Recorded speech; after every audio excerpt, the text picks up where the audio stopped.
اعوذ باللہ من الشیطان الرجیم بسم اللہ الرحمن الرحیم۔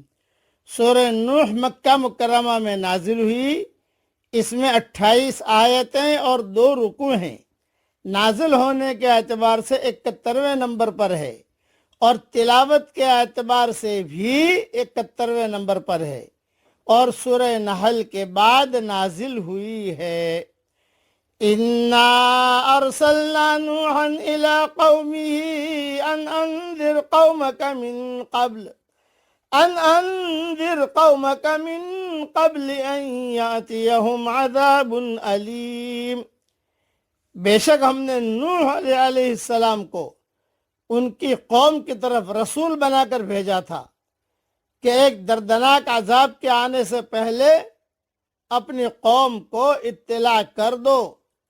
قال یا قوم انی لکم نذیر مبین۔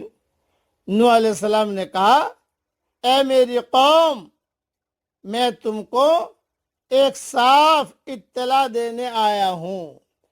ان اعبدوا اللہ واتقوہ واطیعون، یہ کہ صرف ایک اللہ کی بندگی کرو، اس کی نافرمانی سے بچو اور میرا کہا مان جاؤ۔ یغفر لکم من ذنوبکم ویؤخرکم الی اجل مسمی، تب وہ تمہارے گناہ بخش دے گا اور ایک مقرر وقت تک کی تم کو مہلت دے گا۔ ان اجل اللہ اذا جاء لا یؤخر، بے شک اللہ کی طرف سے جب مقرر وقت آ جاتا ہے تو پھر ڈھیل نہیں ملتی۔ لو کنتم تعلمون، کاش تم یہ بات سمجھ لیتے۔ حضرت نوح علیہ السلام جلیل القدر پیغمبروں میں سے ہے۔ صحیح مسلم وغیرہ کی حدیث شفاعت میں ہے کہ یہ پہلے رسول ہیں۔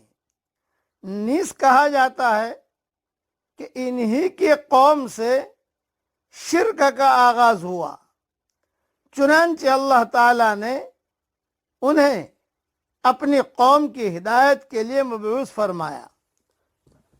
اور یہ بھی علماء نے لکھا ہے کہ حضرت نوح علیہ السلام اس وقت کے بگڑے ہوئے انسانوں کو انہوں نے جو پیغام دیا اس کو یہاں 3 لفظ میں بیان کیا ہے۔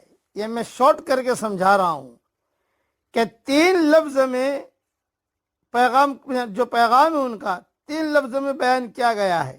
نمبر 1 عبادت، نمبر 2 تقوی، نمبر 3 اطاعت رسول، یعنی غیر اللہ کی پرستش چھوڑ کر ایک اللہ کی عبادت کرنا، دنیا میں اللہ سے ڈر کر زندگی گزارنا، اور ہر معاملے میں اللہ کے رسول کو اپنے لیے قابل تقلید نمونہ سمجھنا۔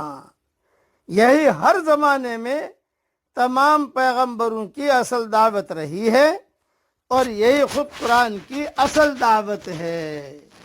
3 باتیں ذہن میں رکھنا، نمبر 1 عبادت، نمبر 2 تقوی، نمبر 3 اطاعت رسول۔ دعا کرتا ہوں، پڑھ لیجئے میرے ساتھ۔ اللہم البسنا لباس التقوی، اے اللہ ہمیں تقوی کا لباس پہنا دیجئے۔ وَلِبَاسُ التَّقْوَى ذَلِكَ خیر، قرآن میں ہے کہ تقوی کا لباس یہ بہترین لباس ہے۔ کسی کو تقوی مل گیا، ہر لائن کی خیر مل گئی۔ حضرت محمد صلی اللہ علیہ وسلم دعا مانگا کرتے تھے، اللہم آت نفوسنا تقواہا وزکیہا انت خیر من زکاہا انت ولیہا و مولاہا، کہ اللہ مجھے تقوی دے۔ اسی لیے قرآن میں اللہ نے فرمایا ان اللہ یحب المتقین، اللہ تقوی والوں کو پسند کرتا ہے۔ انما یتقبل اللہ من المتقین، تقوی والوں کی چیزوں کو اللہ قبول کرتا ہے۔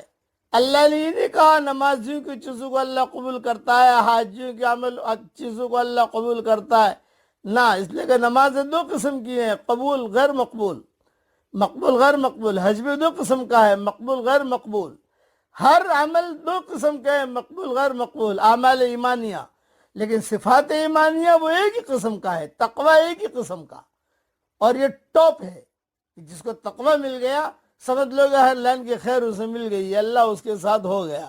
اللہ ہم سب کو عافیت سے متقی بنائے، آمین۔ وآخر دعوانا ان الحمدللہ رب العالمین۔